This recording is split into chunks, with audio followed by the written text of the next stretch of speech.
Hace algunas semanas había dicho que iba a explicar, es decir, hace algunas semanas se dijo que había una proposición de ley admitida a trámite parlamentario. Y vamos a explicar aquí qué significa eso para nosotros, para nuestros esfuerzos. Bien. El hecho de que fue admitida a trámite parlamentario significa que se va a someter al cauce parlamentario. ¿Qué es el cauce parlamentario? Bueno, que las proposiciones de leyes son debatidas y posteriormente se votan en ambas cámaras, en cualquiera de los dos cuerpos colegisladores. Y si tiene la mayoría, pues se convierte en ley. ¿Qué significa eso para nosotros? Bueno, la primera pregunta es si la situación del Sahara es igual a la situación de Cuba y Puerto Rico antes del 98. Y aquí es donde se produce la primera división. Podemos decir sí es igual, y esta es la posición oficial del Estado español. Es decir, actualmente el Estado español considera que la situación del Sahara es aplicable a Cuba y Puerto Rico. Y lo digo en ese orden porque es importante mantener el orden. ¿Por qué? Porque el Estado español, mediante una consulta de la Dirección General de Registro de Notariado, dijo, y cito textualmente, se alcanza a la conclusión de que la situación del Sáhara es similar a la de ultramar por identidad de ratio. ¿Qué significa este palabrerío? Significa que el Estado español considera que Cuba y Puerto Rico tienen una situación semejante, similar a la del Sáhara. ¿Qué pasaba en el Sáhara? En el Sáhara, y la legislación es abundante en ese sentido, el Código Civil solo era aplicable a los españoles. La población indígena se regulaba por su propia legislación. Y esto ocurrió en Filipinas, ocurrió en la Guinea, ocurrió en el Sáhara. Es decir, donde hay población autóctona, el Estado español, y por supuesto la forma en que se conquista, en que se coloniza el Sáhara, es mediante acuerdos con jefes tribales. Es decir, que la población allí es preexistente, el ordenamiento es preexistente, y el Estado español lo que hace es compartir, y por lo tanto se considera que el Estado español ejerce una tutela administrativa, pero no hay soberanía. ¿Me explico? Es decir, el Sáhara no forma con el resto de España un solo cuerpo político. Además de eso, tiene como base las leyes fundamentales del franquismo. Es decir, España en esta época no tiene una constitución en sentido estricto, y por lo tanto lo que se hace es,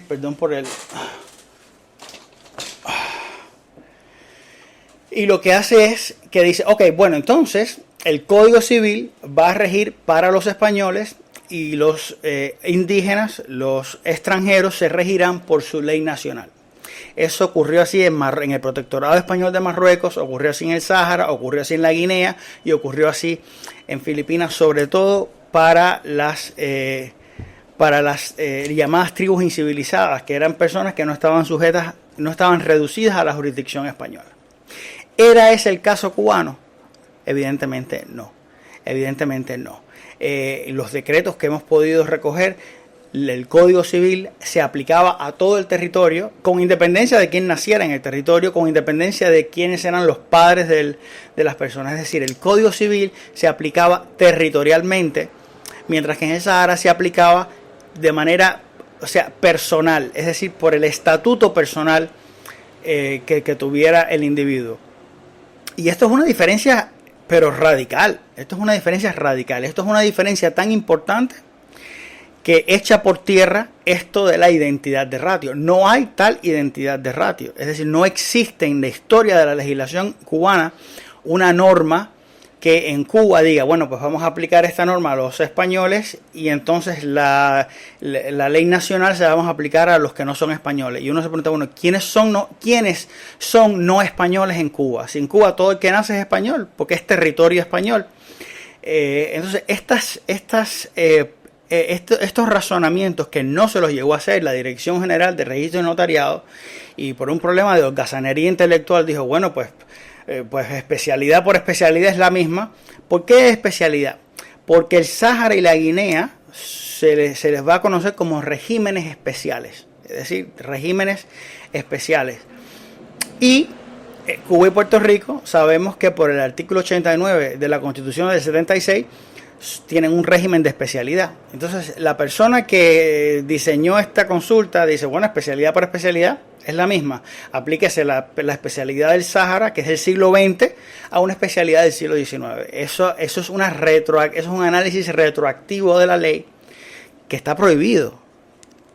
Está prohibido. Por lo tanto, parece una obviedad, pero no lo es tanto. Si fuera tan obvio como yo pienso que lo es, quizá el Estado español hubiese tenido más cuidado en proclamar esta identidad de ratio. Identidad de ratio que además ha sido condonada por jurisprudencia. ¿Qué significa eso? Significa que existen sentencias del Tribunal Supremo que convalidan, que apoyan, que dicen sí, porque dice la Dirección General de Registro Notariado que esto era así, por lo tanto nosotros vamos a determinar lo propio. Y esto, por supuesto, es un gran problema, porque además de que no es cierto, es decir, que no hay una identidad de ratio, porque Cuba y Puerto Rico son territorios españoles de pleno derecho, en los que la legislación española se aplica territorialmente, porque conforman con el resto de España un solo cuerpo político, porque sus naturales eligen a sus representantes al Congreso Nacional, algo que el Sahara nunca hizo. Entonces, de ahí sabemos que no hay una identidad de ratio. Por lo tanto, si se aprueba la ley, hay dos opciones solamente. Una, si tú insistes, si el Estado español insiste en la identidad de ratio, entonces, si tú aplicaste ese principio retroactivamente, pues tienes que aplicar la ley retroactivamente por un problema de coherencia. Entonces, tienes que aplicar también la ley retroactivamente. Entonces, esa ley que le da la ciudadanía a los saharauis durante la administración española, pues tienes que también aplicarla a todos los cubanos y puertorriqueños que nacieron antes del 98, por identidad de ratio. ¿No dijiste que había una identidad de ratio? Pues hay por la identidad de ratio, entonces tienes también que aplicar, aunque sea retroactivamente, esta ley. Porque además hay un principio que es que si beneficia a la persona, pues se aplica. Bien, entonces, ¿cuál es la otra opción? No. La otra opción es que no hay una identidad de ratio, no se puede aplicar la ley retroactivamente. Entonces, si no se puede aplicar la ley retroactivamente y no hay una identidad de ratio, entonces, ¿qué opción queda? Queda la opción de la soberanía. Es decir, si España, si tú admites que España no era una potencia administradora de Cuba y Puerto Rico, es porque era una potencia soberana. Si la administración es suficiente para generar lazos de ciudadanía, entonces la soberanía lo hace. El que puede lo más, puede lo menos. Entonces, no queda más remedio que reconocer que Cuba y Puerto Rico son territorios españoles de pleno derecho en los que sus naturales son ciudadanos españoles de origen. Con lo cual, esta ley nos va a beneficiar mucho, sobre todo porque va a allanar el camino va a poner el tema en la palestra pública. Y nosotros tenemos que aprovechar el momento para también traer estos argumentos a la palestra pública también. Y decir que nosotros también existimos y que se nos debe dar un tratamiento acorde con nuestra dignidad como descendientes de españoles desnaturalizados. Eso es básicamente, no sé si me logré explicar. Si no logré explicarme correctamente, pues podemos explicarlo de nuevo. En resumen, el Estado español actualmente dice que hay una identidad de ratio, que hay una identidad, que hay una similitud en las condiciones entre el Sáhara y Cuba y Puerto Rico antes del 98. Se basa en esta similitud para no otorgar la ciudadanía española a las personas que nacen en Cuba y Puerto Rico antes del 98. Y hemos visto los autos denegatorios, o sea, lo hemos visto. Si esta ley se aprueba, entonces, como dice el Estado español que hay una identidad de ratio, tiene que aplicarse retroactivamente a Cuba y Puerto Rico, por lo tanto nos conviene. Si no hay una identidad de ratio, si el Estado español dice, no, espérate, no hay una identidad de ratio, si no hay una identidad de ratio, entonces lo que hay es soberanía, es decir, porque no hay más opciones, no hay más opciones. Si hay soberanía y la administración es suficiente para generar lazos de ciudadanía, la soberanía, por supuesto, como es superior, es un lazo superior, pues es un lazo más profundo, por lo tanto lo genera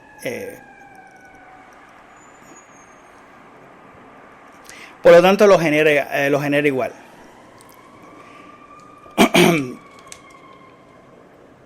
Gracias. No sé si me logré explicar. Es decir, esto va a presentar, nosotros, la función nuestra ahora es usar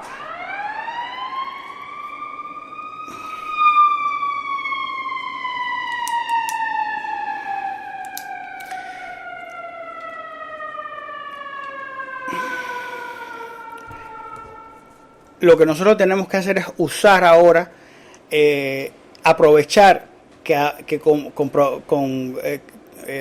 para los debates de esta ley, la prensa ahora va a empezar a escribir. Tenemos que montarnos en este tren para que la prensa también conozca las implicaciones que tiene aprobar, o sea, cómo el Estado considera cómo el Estado mira a Cuba y Puerto Rico antes del 98 para saber las implicaciones que va a tener esta ley.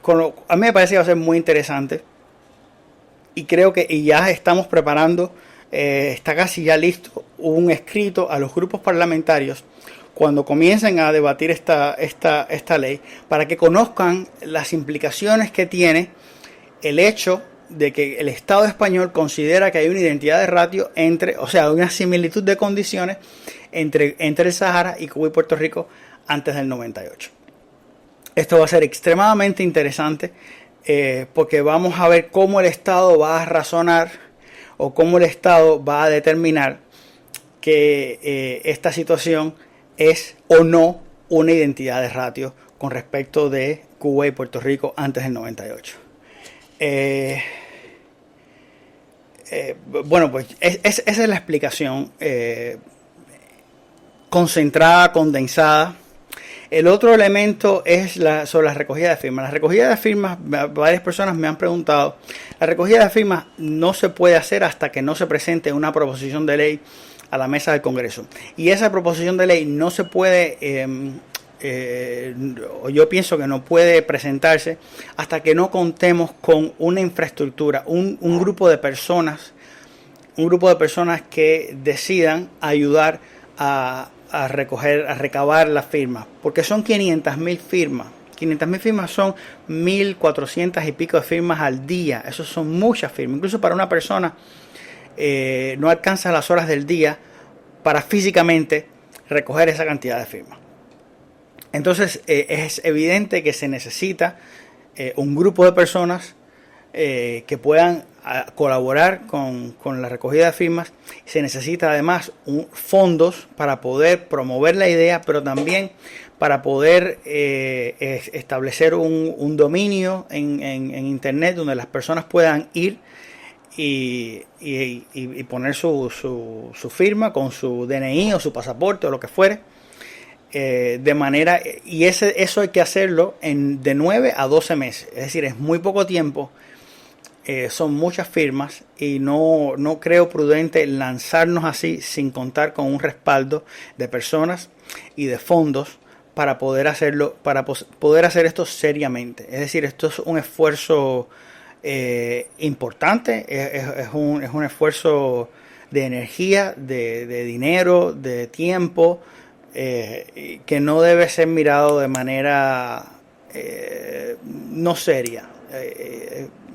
Entonces, si el proceso es el siguiente: se presenta la proposición de ley a la mesa del Congreso, la mesa del Congreso lo discute, lo aprueba y lo pasa a la Junta Central Electoral. La Junta Central Electoral emite un documento. En ese documento hay una especie de planilla o de determinadas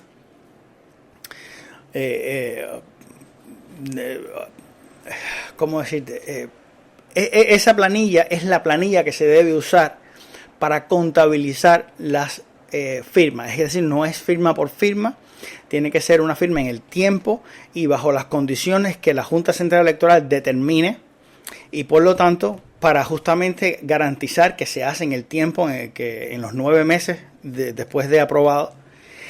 Con lo cual es un proceso que va a requerir mucha plata y va a requerir involucrar a muchas personas que puedan colaborar con esta recogida de firmas. Hasta tanto no tengamos eso garantizado, yo no creo prudente lanzarme a una recogida de firmas cuando no creo que existan las condiciones para eso. ¿Por qué? Porque como yo estoy en el centro, perdón por ponerme de ejemplo, pero como yo estoy en el centro, pierdo visibilidad.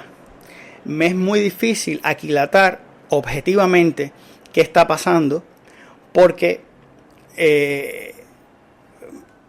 digamos, los comentarios que recibo son generalmente positivos y uno se envalentona y se piensa que es el rey del mundo, y no es así. O sea, es decir, lo que yo siento es que cuando uno está en ese ojo, uno está ciego y no puede aquilatar la realidad. Para aquilatar la realidad, uno tiene que salir de ese centro. Es muy difícil salir de ese centro, y por lo tanto, hasta que yo no sienta que pueda efectivamente desplegar un número de personas que puedan ayudar a recabar las firmas, hasta que yo no vea que tenemos unos fondos que nos permitan hacer publicidad, o que nos permitan incluso montar un sitio web de acuerdo con las características de la Junta Central, que nos permitan recabar firmas, pues no creo que sea prudente lanzarnos, porque eso es un salto al vacío. Es un salto al vacío, a mi modesto ver. Pero por supuesto, escucho comentarios al respecto. Entonces, bueno, básicamente sobre la ley de concesión de ciudadanía de los saharauis, esta es mi opinión. Creo que es muy, muy bueno, es positivo que exista, que se debata, porque en ese tren nos vamos a montar nosotros para explicar qué relación existe entre el Sáhara y Cuba, cómo lo ve el Estado español y cómo lo vemos nosotros. Pero en todo caso, creo que es muy positivo. Así que bueno, mañana estamos con Rolando. Creo que va a ser una conversación muy interesante. Rolando, como siempre, nos va a sorprender con algo interesante. Así que nos vemos mañana y saludos a todos.